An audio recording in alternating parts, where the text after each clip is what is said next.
Hello. Hi. How's it going? Great. It's so wonderful to be with you here and ask you a few questions. I'm a huge fan. I'll try to disabuse you of all of that, but thank you.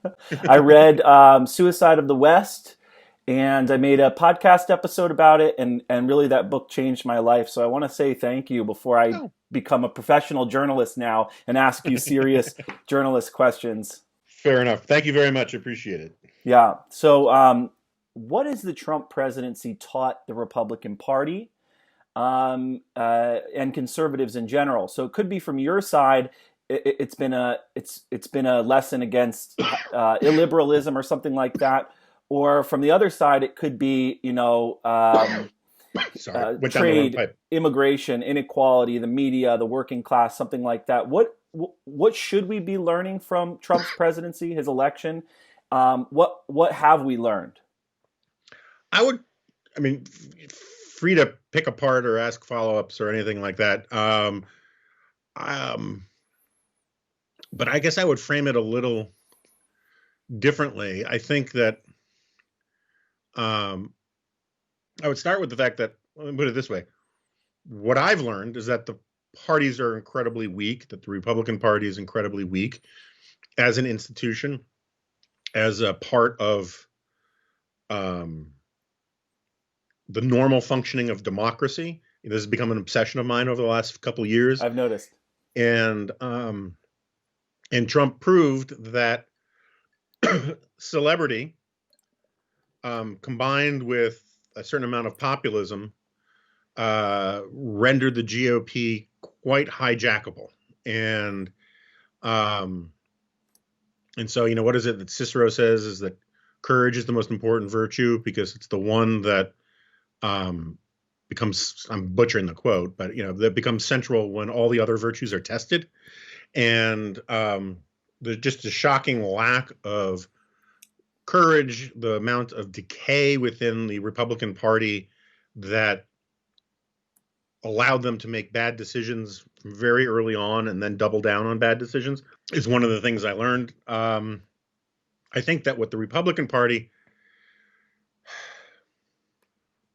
so from that perspective, I don't even know that we can talk about the Republican Party anymore.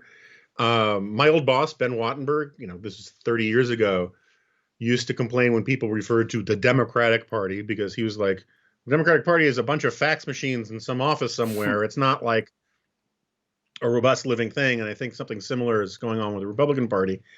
And so I think you can talk about what Republicans learned, because there is no institutional learning within the actual party itself. There's no introspection. The fact that they basically didn't do a platform was to me a symptom of the fact that they were walking away from the proper functioning of a party. The parties are supposed to be formed to advance a certain set of ideas and interests. Members of the coalition, it's both balancing the interests of the members of the coalition that form the party, as well as the broader patriotic interests of the nation and of the cause that the party supposedly represents. And that internal dialogue and process simply, as far as I can tell, doesn't exist within the Republican Party anymore. Because we live in an age where all our brains have been poisoned by Twitter and we anticipate corrections from Twitter. Let me also say, I think the Democratic Party is in pretty shitty shape too, but I care more about the Republican Party because of it's the more conservative of the two parties. For millions and millions of Americans and untold numbers of journalists, it is the megaphone of conservatism. And so when it's amplifying stuff that I don't think is particularly conservative or is harmful to conservatism, I care about it more than what goes on with the Democratic Party. And I also just know about it more because I'm part of that sort of larger infrastructure to one extent or another. So I don't think they've done any internal soul searching about anything. And there was this piece, I don't know if you saw it, Tim Alberta did this piece about the shit show in Michigan. And I tweeted something about it today where what's her face, Rona McDaniel, who had to get rid of the name Romney to show loyalty to to Trump, basically admits or said that she didn't think there was the kind of large-scale fraud that would make it possible to argue for overturning the Michigan election. She just felt that she couldn't say so because she had to prove to the president of the United States that she was a fighter or something like that. And that just is in microcosm the whole problem. The head of the Republican Party, even when the president is, of the same party, is supposed to have some institutional duty, never mind patriotic obligation, that goes beyond essentially the demands of a cult of personality. And she doesn't see it that way. Vast numbers of functionaries and apparatchiks within the party don't see it that way. So it's a desiccated husk. What I think you can talk about is what individual Republicans have learned. And right now, and if you've been reading me of late, you know that this is another hobby horse of mine. I think a bunch of Republicans think they have learned that the new Republican coalition is going to be this, the ones who actually care about not being racist, say multi-ethnic workers' party of some kind or another. And I got no problem with a multi-ethnic workers' party. Let me put it this way. If it's going to be a workers' party, I would much prefer it be multi-ethnic. If it's a white workers' party, then I don't even have sympathy for it on its own terms. But at least if it's multi-ethnic, it's elevating this notion of class or working class to a higher priority. I think that's a mistake. I think emphasizing class isn't as bad as emphasizing race, but I don't think either are particularly helpful forms of ways of reducing politics to a single issue. I'm against monocausal. I'm against monism in all of its forms. I don't like to reduce anything to a single issue. I don't like to reduce any complex phenomenon to a single cause. And I certainly don't think the Republican Party should be reduced to, even at the marketing level, a singular focus on class issues. But what I think a lot of people like Rubio and Cotton and to a lesser extent Cruz, but definitely Hawley, they've come away from this saying, okay, so the Trump coalition his margin of victory was attributable, and his margin of success in this last election was attributable to these new voters who came in, who tend to be more working class, yada, yada, yada. And I think that's really dumb analysis. Robert Verbruggen, my friend, has a very good post today at the Corner about, throwing some cold water on these claims about what the Trump coalition actually looks like. But even if that, I don't think it works as political analysis very well, but just in terms of understanding the demographics of the coalition. But I think it's even more problematic because they're getting the causality backwards. These people didn't join the Republican Party for its working class policies, because virtually all of Trump's successes were basically variations of outsourcing to the Federalist Society and to Paul Ryan, and these things that the same people are calling zombie Reaganism were the tangible fruits of the successful parts of his presidency. And so they've got an analytical causation problem there. And saying, okay, we're now going to have a working class party that is going to attract more of these people. They've begged the question because they didn't join the party because it was doing working class policies in the first place. And they're also working on the assumption that you could hold on to those voters simply by having more generous working class policies, whatever the fuck those are. I still haven't gotten a good answer to that. And it misses the point that I started with, which is that Trump's attraction was as an entertainer and as a celebrity and a fighter and all, taking on the establishment and all of that kind of stuff. The substance of what he wanted, that was just sort of box checking after the fact stuff. He wanted wins, and in his own terms, he said, "Give me wins." And so they just filled the blank spaces with things that he could win with. He didn't care about policy, and I don't believe that a large chunk of these voters are policy driven either. I mean, yeah, they might be pro-life, but GOP probably had them already. They might be against some of the crazier progressive stuff like defunding the police and all that kind of thing. But I think for the most part, the GOP had them already, or at the very least, they were gettable already. And so I think a lot of these people are deluding themselves, thinking that what they've learned from Donald Trump's success is to double down on policy prescriptions that Trump did not emphasize, and they think that will be a satisfactory substitute for the folks who just liked the pro wrestling aspect of the Trump presidency. And I don't think they can sell it. I don't think anybody who goes all in at a MAGA rally and is just in it for the spectacle, and what they call in pro wrestling kayfabe. You tell them, okay, here's what we're going to do. We're going to have a more generous child tax credit, which I'm in favor of. And so we want you to show up at Mike Pence's rally while he explains this. They were like, what? It's like when Homer Simpson is watching Lake Wobegon and he starts kicking at the TV saying, stupid TV, be more funny, right? I mean, like, I just don't see how these guys can fill the entertainment criteria with turgid policy proposals and translate that into the same sort of success. So I'm deeply, deeply skeptical about that. I think another thing that the party may have learned is that there is much less of a price for being an asshole than we once thought.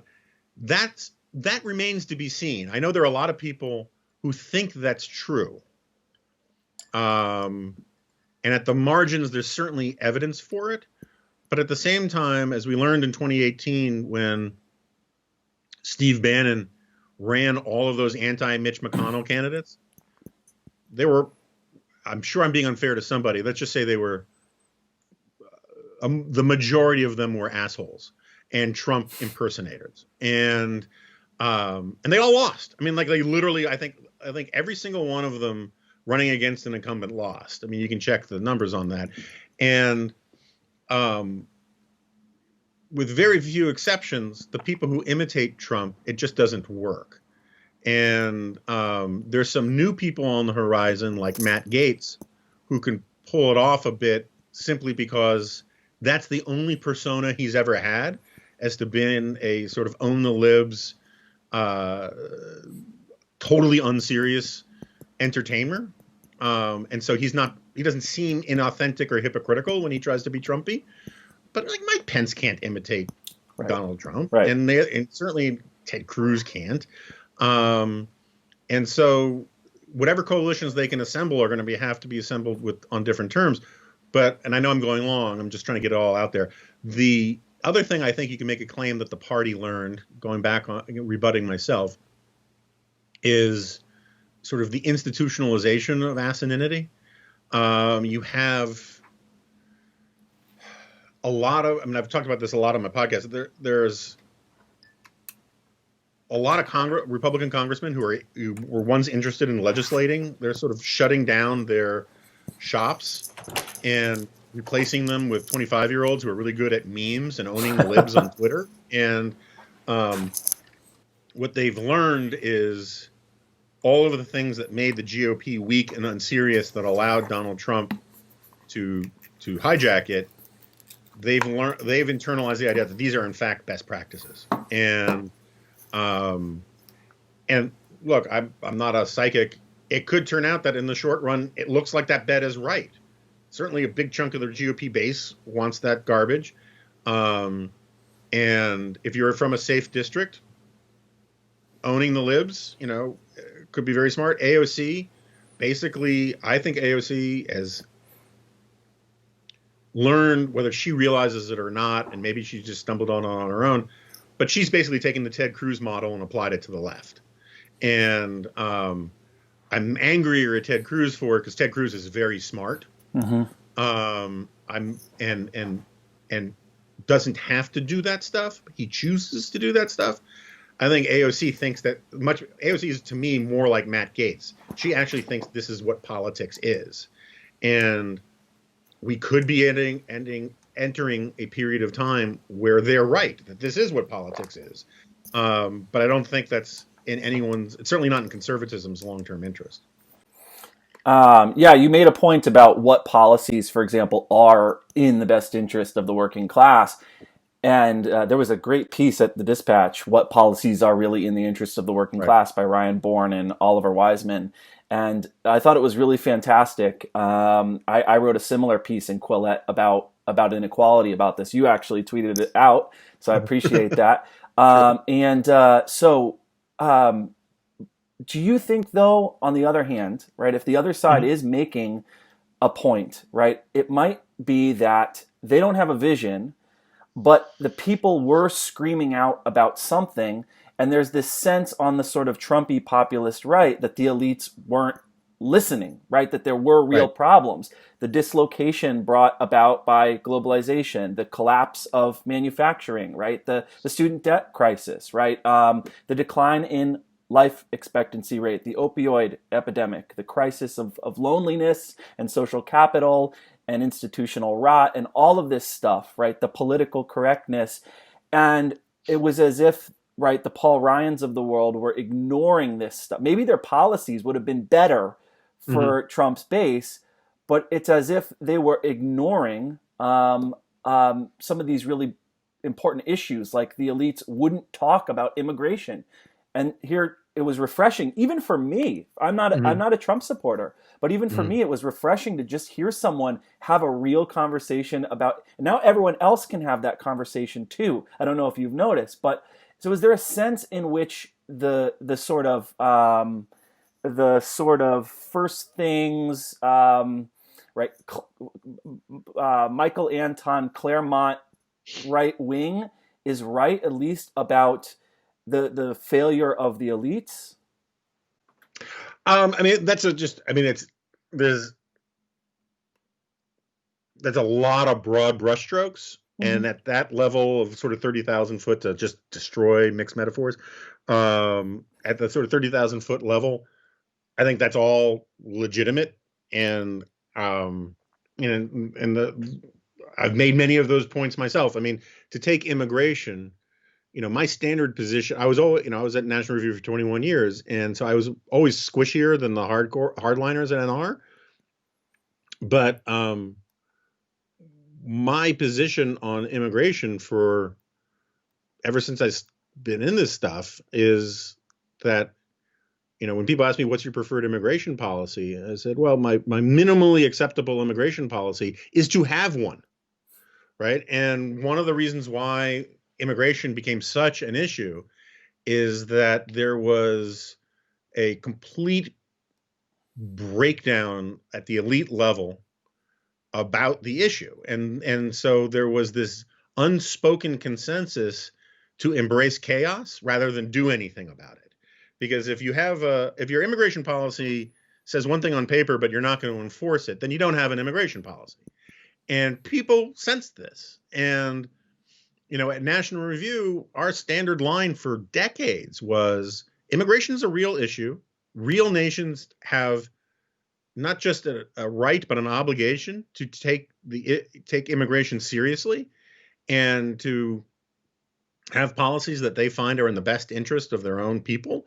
And if responsible politicians don't deal with the issue, it will fester to the point where irresponsible politicians fill in the void. And so for me, that was prophetic, because that's, you can talk about what Donald Trump has done about immigration in hindsight, but the way he used the issue in 2016 was almost a perfect caricature of an irresponsible politician, talking about a total and complete ban on Muslims, which in its initial iteration would have included American Muslims, right? And there was no thought whatsoever. The only thought that went into that was the words on the page. It wasn't, how are we going to implement this policy? Are we going to make the people at the check-in counter in London, start quizzing passengers about whether they believe in Allah or the Quran or whatever. I mean, like, Right. how is this going to work? What are we going to do about Muslim soldiers in the U.S. Army? Can they come home? I mean, and so the issue was serious, but the way he treated it was, I would say, manifestly unserious. But the takeaway that people got from it was, well, at least he's not bullshitting us. And there's real value in that. And I think that you can go down a long list of other sort of other areas where I am perfectly fine and not even fine. I mean, a lot of the problems that, I mean, there's an enormous amount of post hoc rationalization about Trumpism. So they say, well, what about as you were running through the list? And again, I agree with you on the list, the opioid crisis, the loneliness crisis, outsourcing of jobs. All of these things are real issues to one extent or another. And they then sort of say, well, and Trump was the only one really talking about these things. That's not entirely true. It's true. The problem was some of those things he didn't talk about at all. Or he talked about it in an utterly unserious way, like healthcare, where 1 week during the campaign, he was in favor of socialized medicine and said Scotland's got a much better healthcare system than we do. And then the next week, it was explained to him that, you can't say that, and went the other way. But so you have to look at them in their particulars a little bit. But I think that it is absolutely true that there was a very real perception, and perception is different than reality sometimes, that the sort of political elite had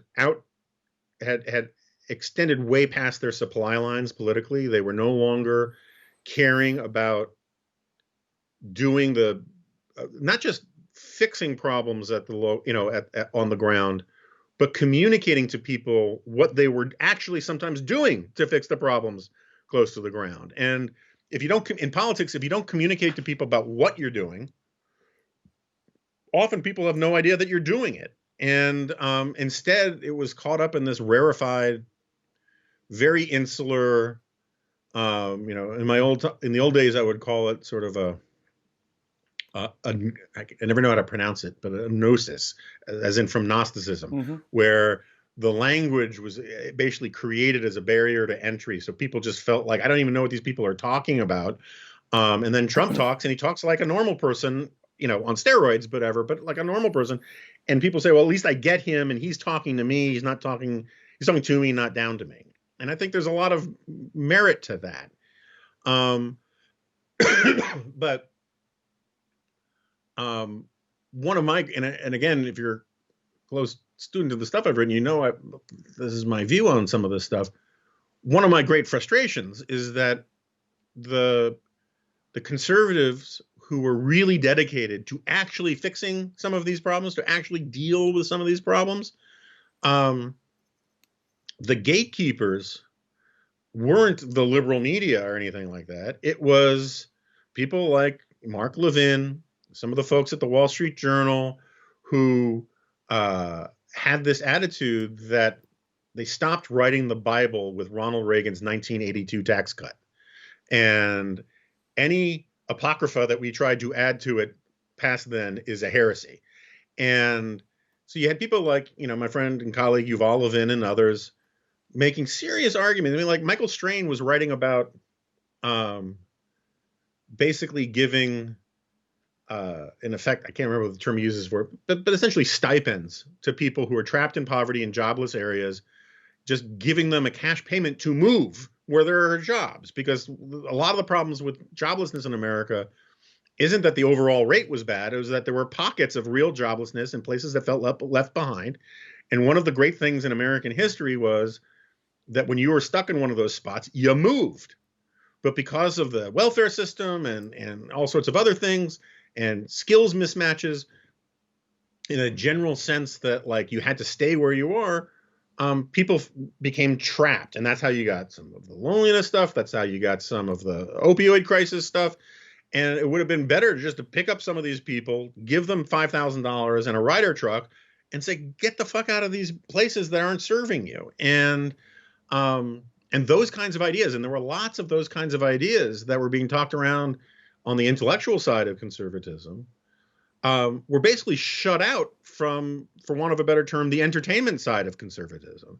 The entertainment side of conservatism said, that the state is evil, state is bad, and I probably deserve some blame for this, particularly for people who misunderstood my book, Liberal Fascism, and that any effort by government to do these kinds of interventions puts us on the road to serfdom. Reagan never proposed these kinds of things, which is not true.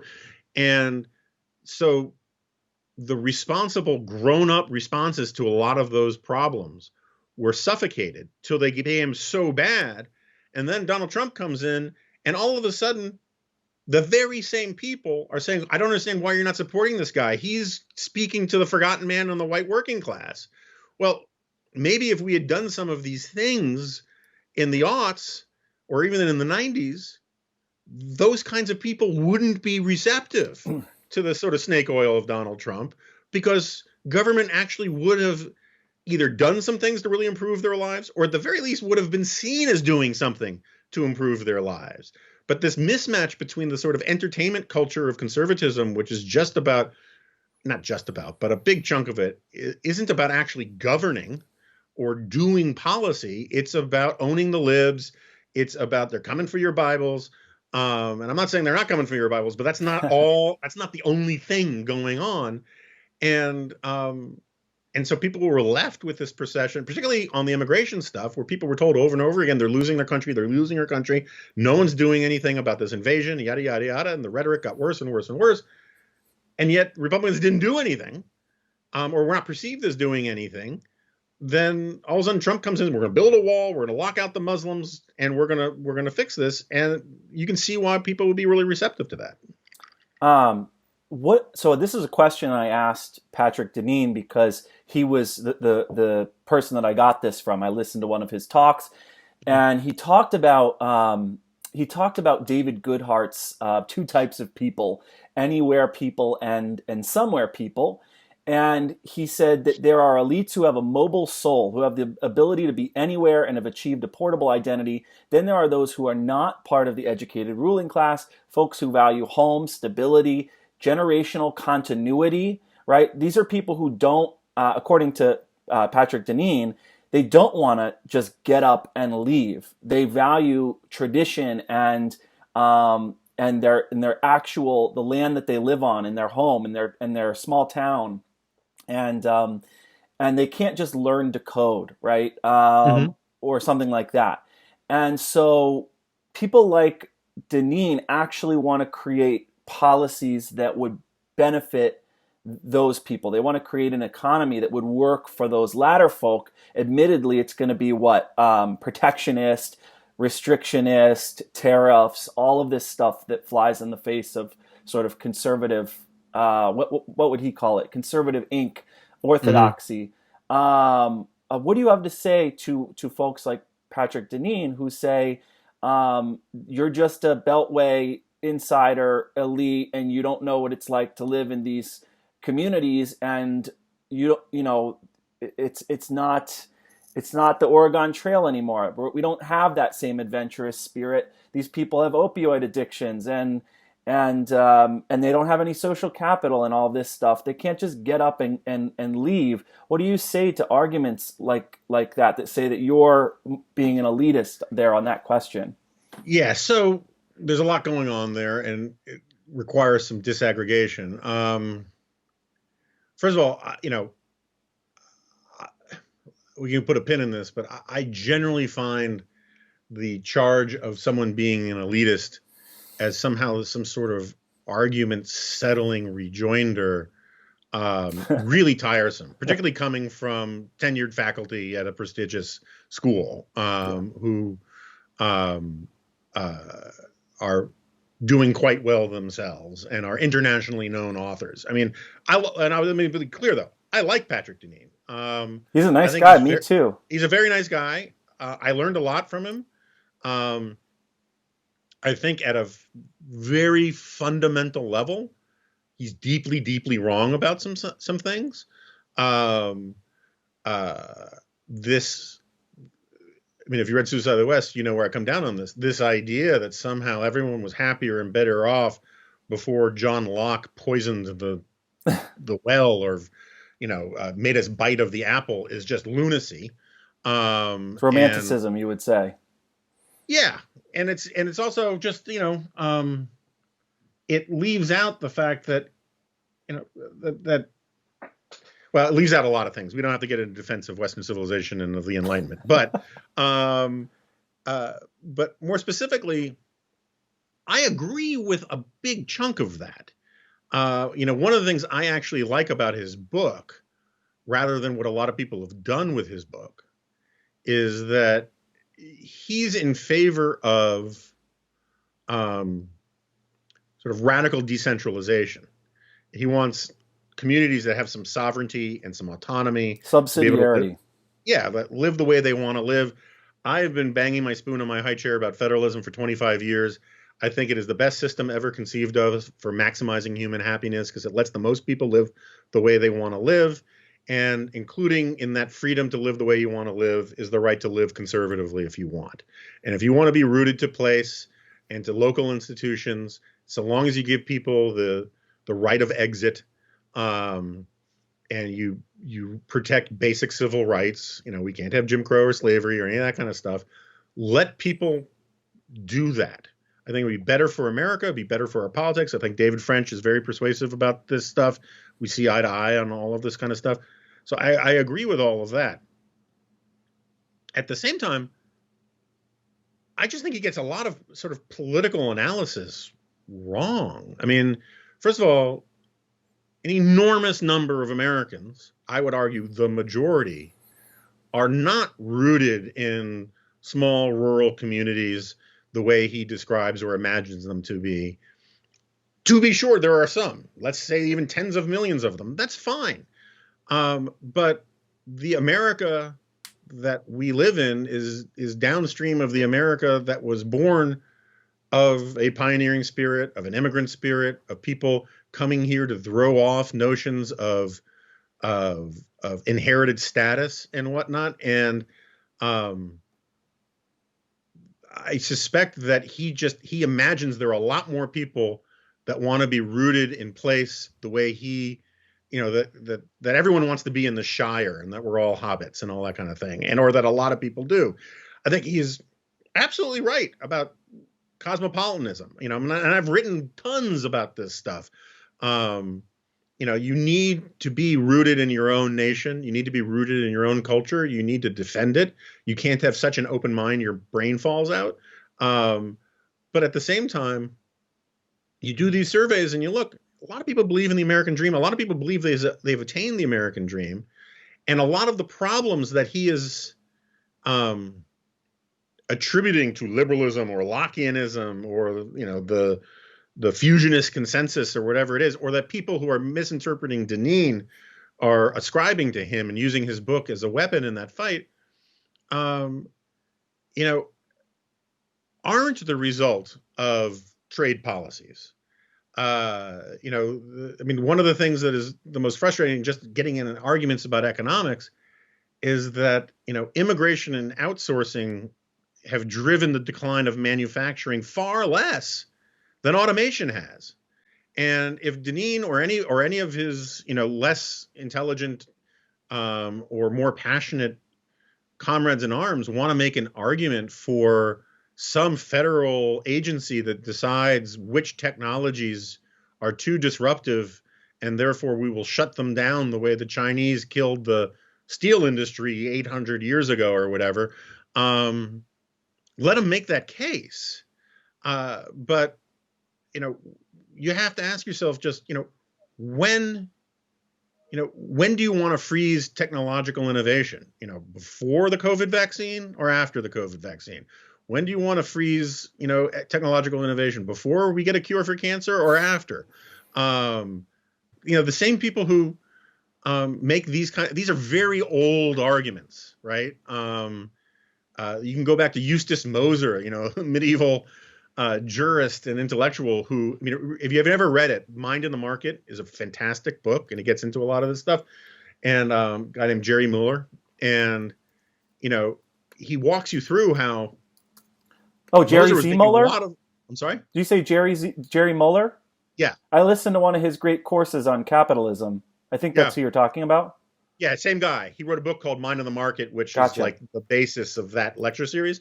But one of the things he points out, he might even do it in that lecture series, because I remember listening to that too, is like, the sort of conservatives of the 15th century, I can't remember what century Moser was from, they hated traveling salesmen, like itinerant, mostly Jewish, and so there was some anti-Semitism involved in it, but they basically hated traveling salesmen because traveling salesmen educated customers that there were products that the local guilds didn't manufacture, or that were better than the products the local guilds manufactured. And we're not talking about, Apple TV or iPhones. We're talking about pots and pans and thimbles and slightly better butter churns and these kinds of things. And this is a point I've hammered for decades now, is that technology is inherently disruptive. This is one of the points that Whittaker Chambers made about why he couldn't call himself a conservative, because he thought the means of production were constantly unsettling to established order. And I can bemoan that. I have a very strong nostalgic streak in me. That's one of the reasons I'm a conservative. But I also don't trust these supposed genius policymakers to decide, okay, these factories need to stay the way they are. And not only can they need to stay the way they are because they provide good jobs for people, when they start losing money on a global marketplace, we will subsidize them to keep them open, to the point where we're basically we're picking winners and losers. You get to a point where the logical consequences of some of the things that they're pointing out just don't make any economic sense and become increasingly indistinguishable from socialism. Right. And again, this is one of my obsessions, is that the differences between socialism and nationalism are very small for precisely this reason. Once you work from the assumption that the market is an illegitimate determinant of prices, an illegitimate mechanism for allocating resources, you are replacing the market with planners. And those planners are going to be susceptible to all the foibles of human nature. And they are going to consistently double down on entrenched interests that sort of public choice theory would dictate, that can get the ear of the planner. And the people who get screwed are the little guys who want to be innovators, who want to move out of their station in life and all that. And so I have very few problems with the symptoms in Patrick's diagnosis of things. When he says loneliness is a problem, I agree. When he says alienation is a problem, I agree. I think he's just wrong about women and women's liberation. And it's a very weird thing in his book that he basically only brings up women's liberation once, and it's to decry how women may have been liberated from the drudgery of family work only to be enslaved by capitalism, which is a very Marxist formulation. And but anyway, I agree with a lot of his symptoms, where I think all of these guys, and not just Patrick, have got to do an enormous amount of work, is persuading me that they have solutions that will actually fix the problems that they're talking about, rather than just replace the current class of policymakers with a new crop of policymakers who will reward their constituents the way they want to be rewarded. When Hayek said in The Road to Serfdom that it was dedicated to socialists in all parties, this is part of what he was getting at, because the idea of there being right-wing socialism, particularly in Europe, was a real thing. And so it's much like this stuff with the Trump and the new working class party thing. Show me your homework. Just show me the actual policies that your indictments generate.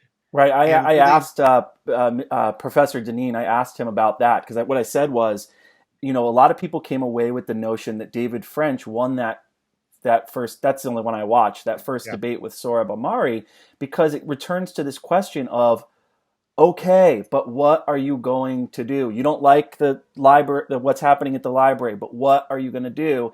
And Amari just kept repeating local ordinances and really had nothing else besides that and couldn't come up with anything. And it's like, I'm sorry, but that's not good enough. And to my surprise, Dr. Deneen had a bunch of things, and a bunch of them he's actually getting from Viktor Orban, and Hungary, and certain giving the more kids you have, the more money you get. Forcing businesses to close on Sunday was another one of his ideas. Like at the national level, I think is what he meant. And things like that. So he actually had a bunch of actual policy proposals.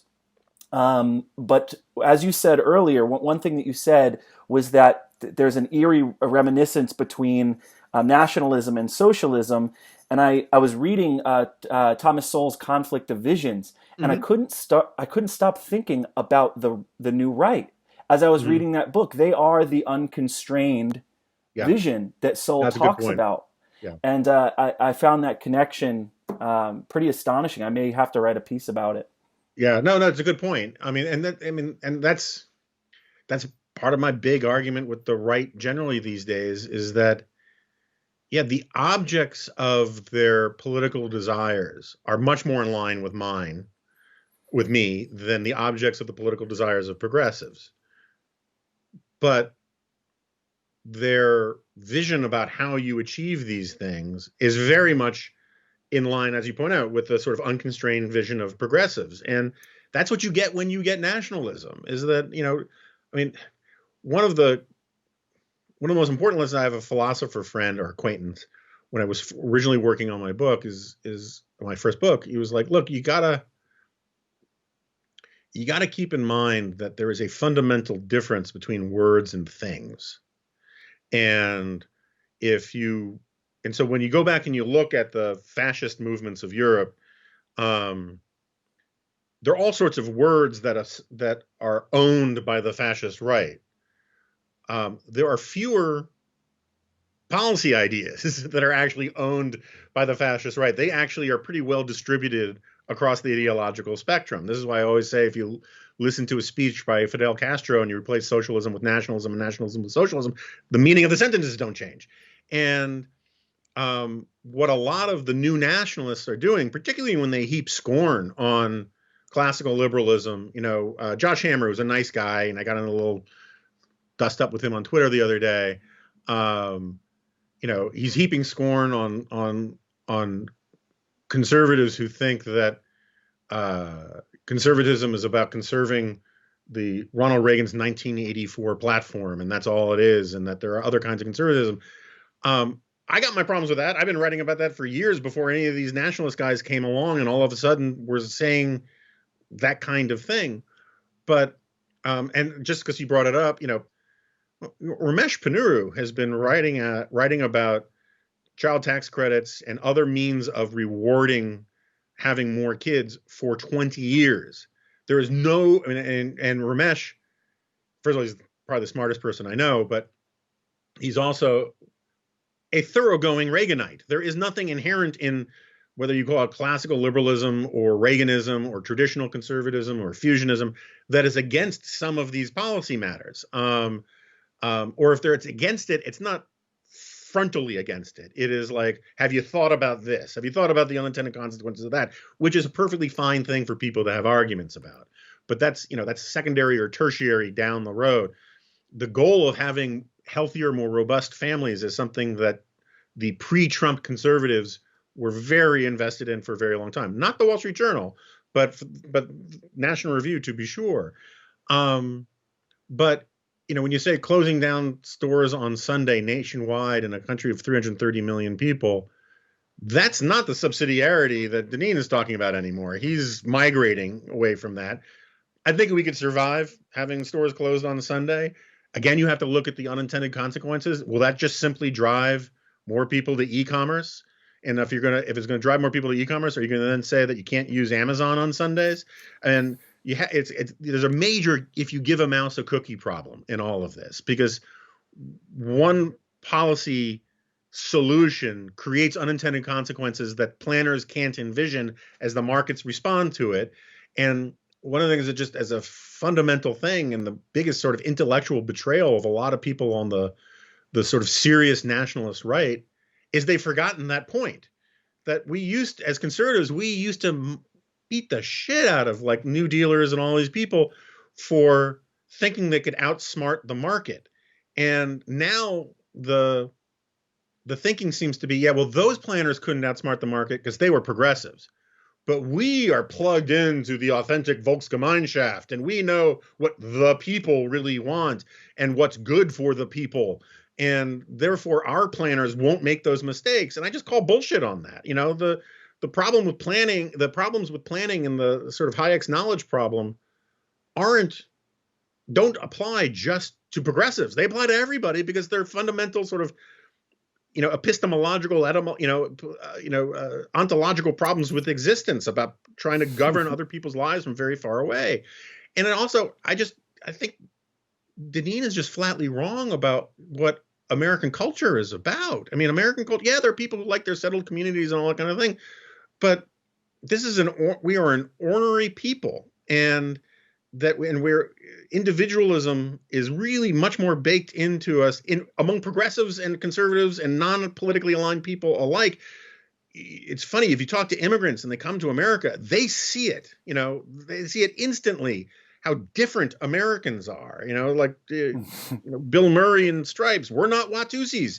We're just different. And, the example I always use is, I feel bad because clearly you're a close student, so you know a lot of my shtick on this stuff. But so I feel like I'm repeating myself. But the best political science experiment of the last 300 years, in a lot of ways, was this difference between Canada and the United States. And and it goes back to the very founding in 1770. In the 1770s, if you were on the side of freedom and throwing off the shackles of the British, you either moved to the 13 colonies or you stayed there. If you were a loyalist or a royalist and you didn't want to do that, you either moved to Canada or you stayed there. And so you had this self-sorting of two political cultures, same genetic stock, right? I mean, they're all basically descendants of the same basic ethnic groups, same cultural stock to a very great extent, same language, all of that kind of stuff, same religious preferences. At the margins, there might have been some differences.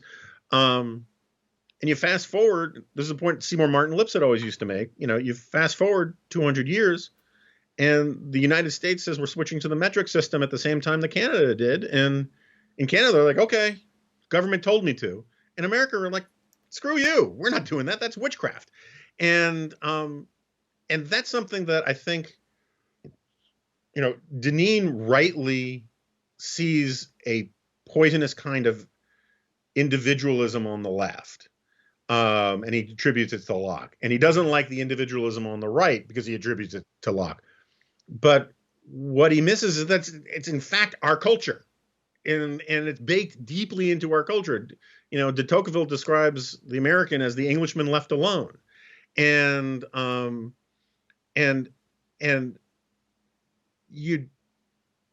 there's something particularly weird about nationalists who say we have to save America culture, we have to impose it from above, right, without actually looking at what American culture actually is, which is addicted to economic growth. Yeah. It is addicted to improving your lot in life.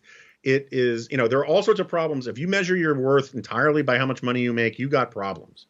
But that is a big part of our culture. We get it from Protestantism or wherever. We're a striving culture. And that's why immigrants have moved here ever since, and they have reinforced that culture.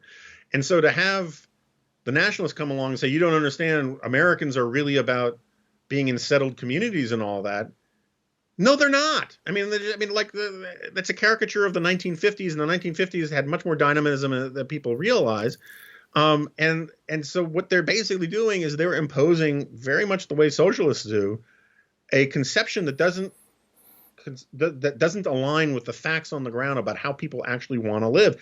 I think his name is Daniel Burns.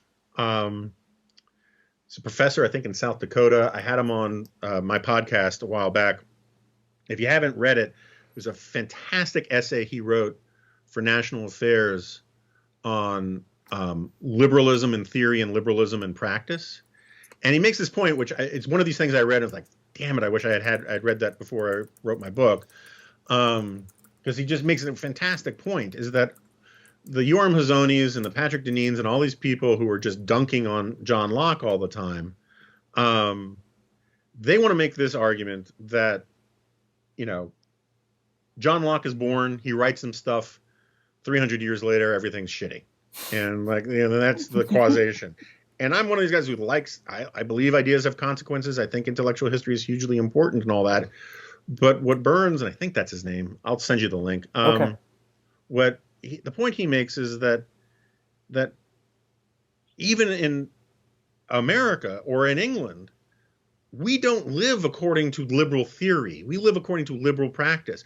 When we talk about liberal democratic countries, we aren't simply talking about their constitutional texts. We're talking about how these people live and their expectations of how society is supposed to operate. And we are a profoundly liberal, in the classical sense, culture in that sense, where Americans are supposed to take people as they find them. That they're when Martin Luther King has his successes, it's because he's appealing to that part of American culture and telling white America they're not living up to those cultural ideals. Right. And and so he runs through all of these things that are like bedrock of the original liberal culture, and says, and just looks around and says, there are no liberal democracies that actually do this shit. It's like, first of all, I believe that there's nothing in Locke about, certainly electoral colleges would not be in Locke, right? But also checks and balances really isn't in Locke. It's more Montesquieu, yeah. Yeah, that's a Montesquieu thing. And moreover, I just have a real problem. And intellectuals love to do this stuff where they, and I've had to sort of wean myself of this because I like this stuff so much, but where they say so-and-so wrote this, and then 50 or 100 or 200 years later, people did that, and they say, okay, it must be why, right? I mean, there's a causation there. As I wrote in my book, Locke wasn't particularly popular in America, which really surprised me. Certainly not his political stuff. He, as an empiricist or a natural philosopher, is very popular, but no one in the debates about the Constitution talk about the second treatise of government. It's just not there. This stuff was in the water, and it remains in the water. And neither party can get too, you can talk about how the Democrats are socialists or how the Republicans are nationalists and all that kind of stuff. But the second you start coming up with a policy proposal that really inconveniently starts bossing around large numbers of Americans, they get pissed off and they don't care what the theory is. They don't like it in practice. And so anyway, there's a long way of saying, I think it is a lot of the Deneen, Hazoni stuff is so in my wheelhouse for fun arguments over beers, but it is sorely, sorely lacking in a serious political science viewpoint of first of all, are they describing the reality on the ground accurately? And even if they are, what are the specific measures that they would do that could pass through Congress, get signed by a president, and would have a chance of actually instantiating themselves as guiding principles on the ground? And I think it's right. It's sometimes it's like the egghead equivalent of arguing about, who would beat who, Superman or the Hulk. It's fun to argue about, but I don't think it has a lot of relevance on the ground. Let me be fair and let me play devil's advocate just for a second. And let me try to predict what Patrick Deneen would say. He would say something like, I think, he would say, to be honest, John Locke, the problem with basing the country on Locke is that Locke kind of does ideologically what John Rawls does, which is he strips away everything about us that matters. At one point, Deneen gives a talk about the fact that in Europe, and a lot of what he says is sounds very European to me, about the fact that people have these names like Cooper that mean something. Or in France, they have names that actually signify where they come from. And I think someone like Deneen would say that what someone like Locke does is cuts human beings off from everything that matters, from the bonds of fraternity that matter, from the networks of sentiments that define our existence and make rights possible in the first place, and takes them back to this original position, and then makes this argument about, well, if you have a right to your life, then you have a right to your labor, and if you have a right to your labor, then you have a right to your time, and if you have a right to your time, then you have a right to your all of this stuff, and it's very abstract, and it considers human beings devoid of all of the things that make us happy, that make us productive, that make us that make a society, right? The stuff that like Richard Weaver talks about, right? Sure. And so he is going to claim probably that the fundamental organizing unit of society is not the individual. It's actually the family, and it should start there, and it should build out from there. What say you to that? I'll skip to the end. I largely agree with the family part. We are born into the world, into these tiny little civilizations, right? And they're the family, and we are not. And it's actually Locke who gives us this idea of the blank slate, right? We are not blank slates, and the scientific consensus on this is wildly dispositive. And if you've ever had kids, you wouldn't even need to consult the scientific consensus, because anybody who's had kids, or I suspect taught kids in your case, right? That kids come into the world with all sorts of programming. Yeah, right? and to be fair to Locke, I think he would have actually agreed with you, because he kind of meant by blank slate, he meant, I think, this is what I tell my students, because I teach philosophy. Yeah. It's not that you don't come into the world with hardware, right? Mm-hmm. What is Jonathan Haidt calls innateness, organized in advance of experience, right? Right. We come into the world not using language, but with the capacity to use language. So I think Locke would have acknowledged that. I think Locke fair. Was saying we don't come into the world with certain ideas in our minds already. But yeah. Yeah, I mean, I wasn't. I agree with you for the most part. I am trying to be generous to sort of the Deneen, what I think is somewhat of a straw man conception of what Lockean liberals believe, right? And my problem is that it's sort of like Randianism. I've met a few avowed Randians. They're all weird people, right? And she was weird, and most people don't live that way. But so we're born into families. Family is a culture. We are born. My standard argument is we are. My favorite line comes from Hannah Arendt. It's in the book, about how every generation Western civilization is invaded by barbarians. We call them children. Yeah. And it is the job of, first and foremost, families to de-barbarianify human beings, to model right behavior, to punish bad behavior, reward good behavior, to slowly civilize us from the barbarians we are all born as. One of my bedrock beliefs is that conservatism boils down to, in many ways, the idea that human nature has no history. And so every generation, you got to go through some of the motions again, because you got the raw materials coming in and they need to be civilized.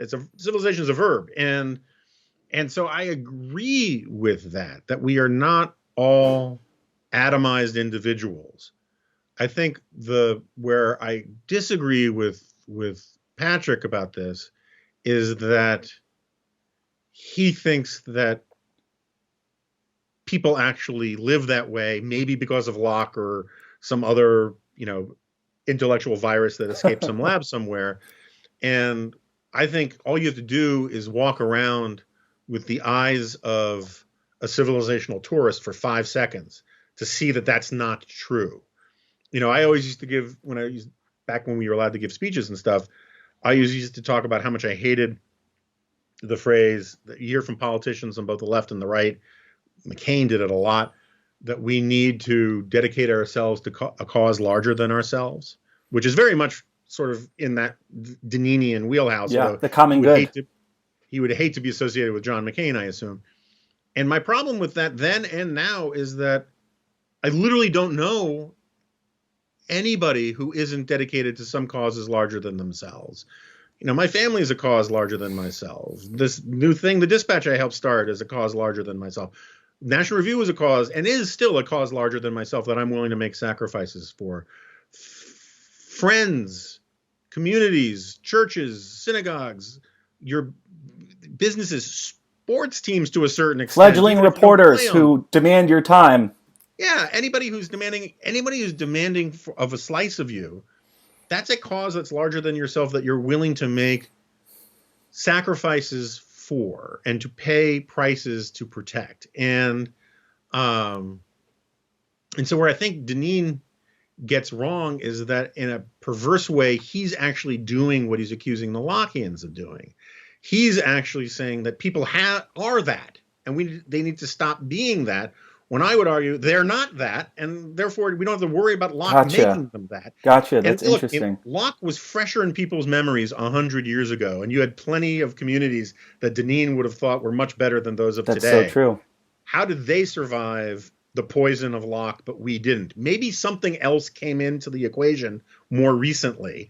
And so therefore spending a lot of time taking a sledgehammer to the philosophical foundation of our society is a misplaced effort. And we should instead look into how we're raising our kids, or what we're teaching them in schools, or figuring out a way to make organized religion more appealing to people than it currently is. I don't know. I mean, there are a lot of different things you can do, but you know, where I think that he gets it, where I think Hayek is just better on so much of this stuff. And I don't even remember if it's in the book, or if you've heard me about it before, that's fine. I'll just stop me. But, you know, he talks about the Gesellschaft and the Gemeinschaft. And the Gesellschaft is the extended order of rules. Yep. Right? Transactional society, commercial society, legal society. And the great thing about the Enlightenment or the American founding or the miracle, whatever you want to call it, is that it figured out a better system, and drawing heavily from Christianity and the Golden Rule and all that, figured out a better system for how people should deal with strangers. That's what the Gesellschaft is all about. That's the extended order, is how you deal with strangers. And the Gemeinschaft is what de Tocqueville would call association, what we would call our families, our friends. They're the people who we do not treat as strangers because they are not strangers. They are people who mean something to us, whose esteem we value. Arthur Brooks is great about all that earned success stuff. These are people, actual human beings, not abstractions, who would miss us if we were gone. They're the real satisfaction in life comes from being needed. And you can't be needed by an abstraction.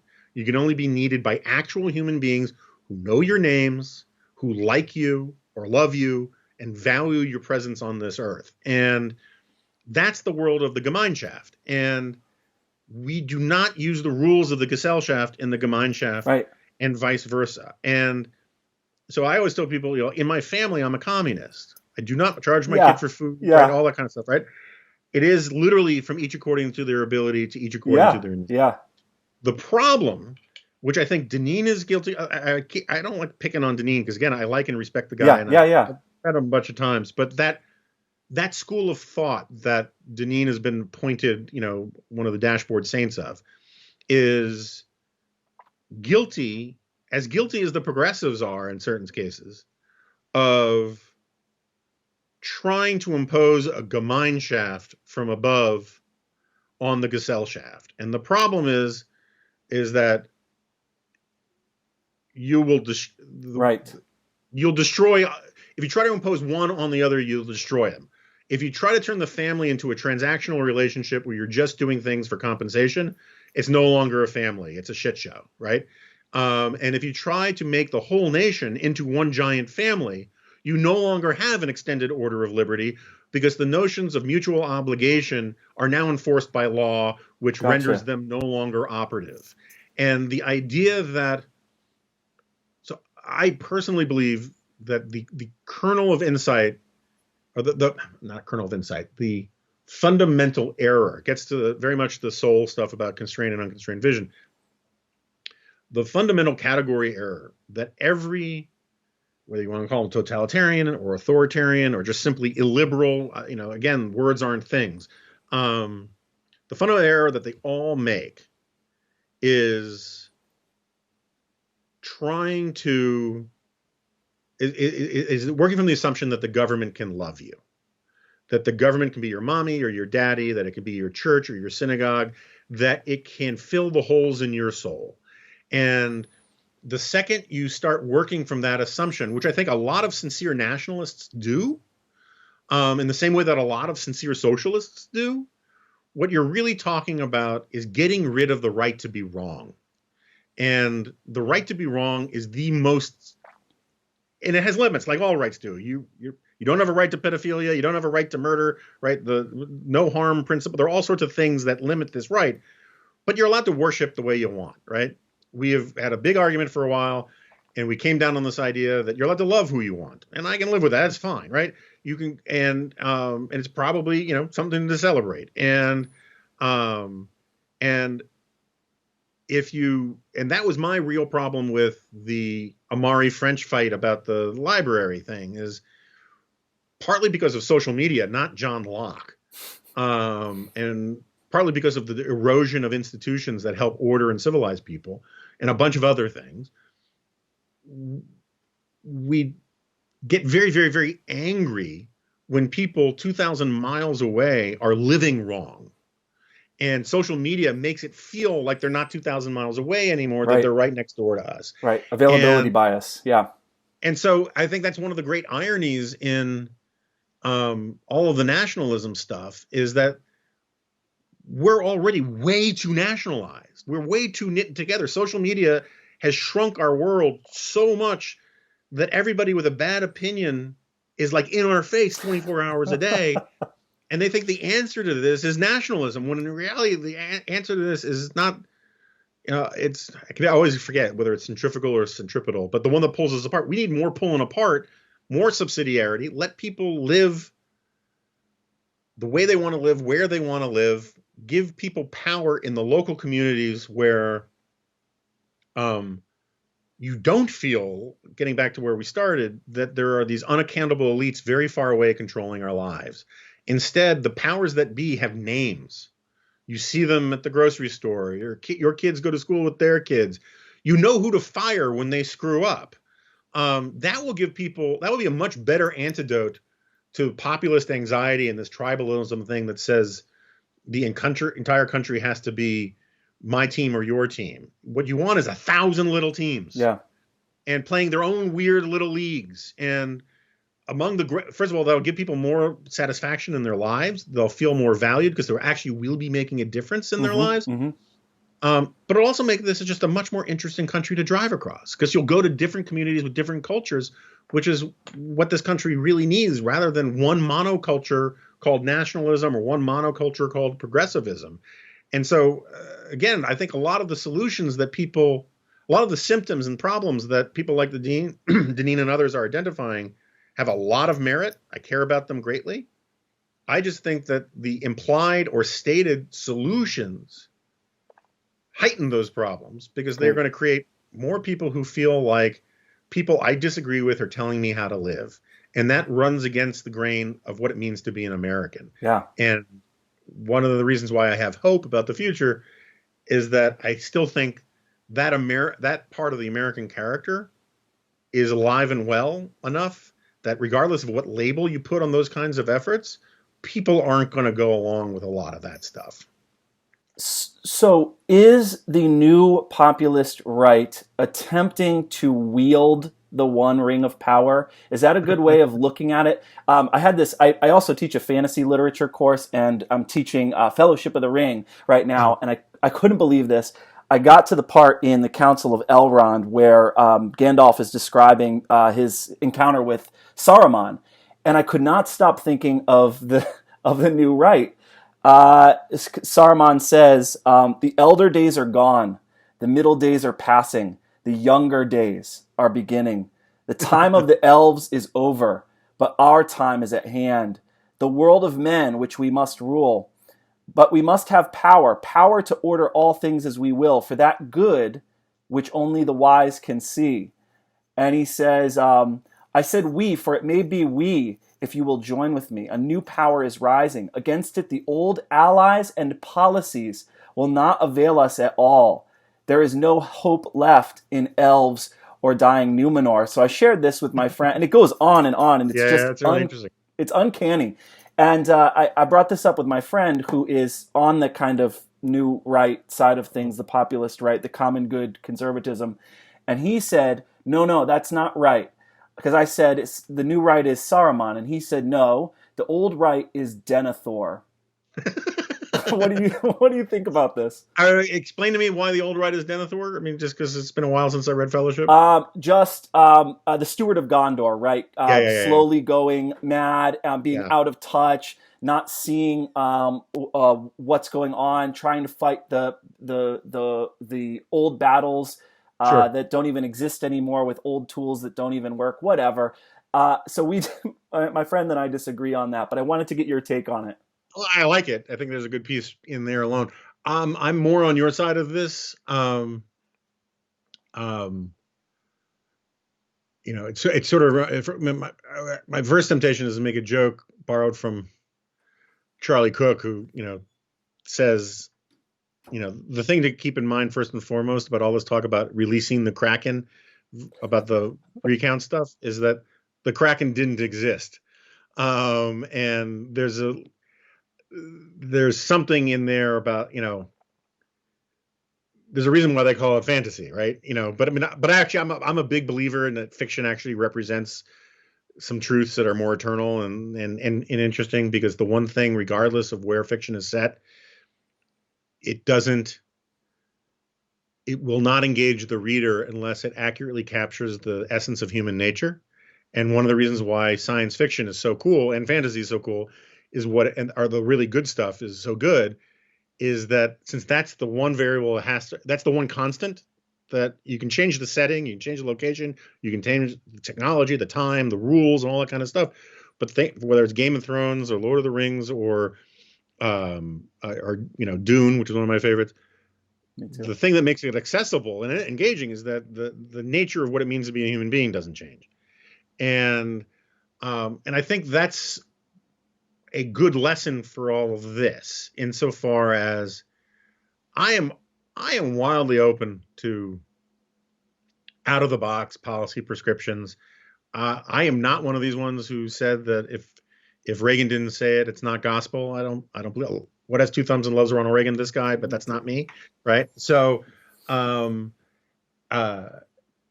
what I think, the reason why I think you are right is for the simple reason that the fallacy of a lot of these new right guys, and just, first of all, not to go all conservative intellectual historian on you, but by my count, this is like the sixth new right. They come up like every 10 years, and sometimes they have lasting, they have some hang time and some lasting power, but often they basically get absorbed into just conservatism for the most part, and the dumber ideas get thrown by the wayside. But the fallacy that they're making is the flip side. It's the other end of the equation of this thing about how government can't love you. Is they think that's wrong, and B, they think that if they could just get control of government, if they could get the ring to rule them all, that all of a sudden everything will click into place. And one of the fundamental conservative insights, again, is that human nature has no history, that it doesn't change, that the best you can do is shape it and incentivize it to move in positive directions and whatnot. But we're all built from the crooked timber of humanity and all that. And any political movement that works from the assumption, no matter how gussied up it is in populist rhetoric, or I should say in populist rhetoric of the left or the right, that thinks that simply by putting an ass on the throne, they can then change everything is just childish and bound to fail. And this is one of these lessons that we used to teach conservatives about the follies of 20th century totalitarianism, the follies of statism. And we spent so much time talking about how the left believed all of this stupid stuff. We left ourselves remarkably unprepared for the possibility that someone could sell us on the same fool's gold from the right. And part of Donald Trump's appeal, which is a very old appeal in America. I mean, in the 1920s, when Herbert Hoover was running for president, one of his slogans was, "Do you want a politician for president or do you want an engineer?" Because back then, engineering was considered to be, back then, social engineer was not a pejorative term. It was like the new science of engineering is going to replace the desiccated husk of liberal democratic capitalism, and these people who know how to move Earth and all that kind of stuff will impose scientific efficiencies on government, and we will no longer. That's how you get the progressives with disinterestedness and all that. And it's all bullshit. And similarly, this idea that if we can just get a businessman in the Oval Office who knows how to run a business, he'll run government like a business, which is one of the oldest frigging cliches on the right. And a lot of people believed it. And then they went even further with this whole thing about how it was just basically a matter of Trump's indomitable will that can create realities on the ground. And he couldn't, and he can't. And any political movement that starts from the assumption that it's sort of like the drunk looking for his car keys where the light is good. If you start from the assumption that you can get you can immunize the eschaton, as it were, simply by winning one election and getting one guy in there, just throws out everything that I thought we had learned about what the nature of politics is, what the nature of human nature is, and about why our system is still the last best hope on earth, because, it takes into account human nature and figures out a way to harness it to the betterment of this overall society. If you've never read it, Irving Kristol's essay, The American Revolution is a Successful Revolution, is brilliant on this, right? Because unlike, say, the French Revolution, which started from this year zero mentality, and that we can will into existence through rational planning the kind of society that we want, it failed because it can't work. Because human beings are not clay that can be shaped that way. You cannot create a new Soviet man or anything. And the genius of the sort of Madisonian structure that we have is that it takes into account man's fallen nature, man's desire, ambition.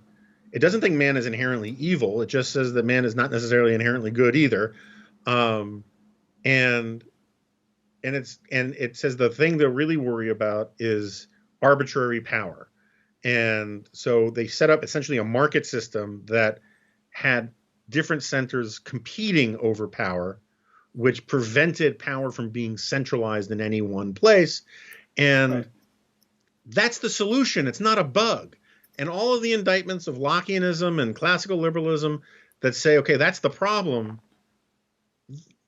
they're wrong. That is the great thing about the system, is that it does that. And if you get rid of that, we're back on a path towards the muck, because that's how every other political system in human history we can get into a seminar about the Greeks or whatever, but that's basically how every human society since the agricultural revolution and before that, since we were hunter-gatherers, worked with somebody very powerful at the top. Maybe he had to work with build consensus among a couple other powerful people.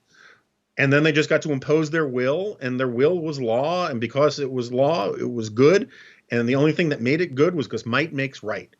That's not the system that we have. And I'm perfectly happy to spend the rest of my career arguing not just against the left about this crap, but against this new right, which I don't think is actually particularly conservative. I'm with Calvin Coolidge and Francis Fukuyama. The liberal democratic capitalism settled the question about what the best way to organize a society is.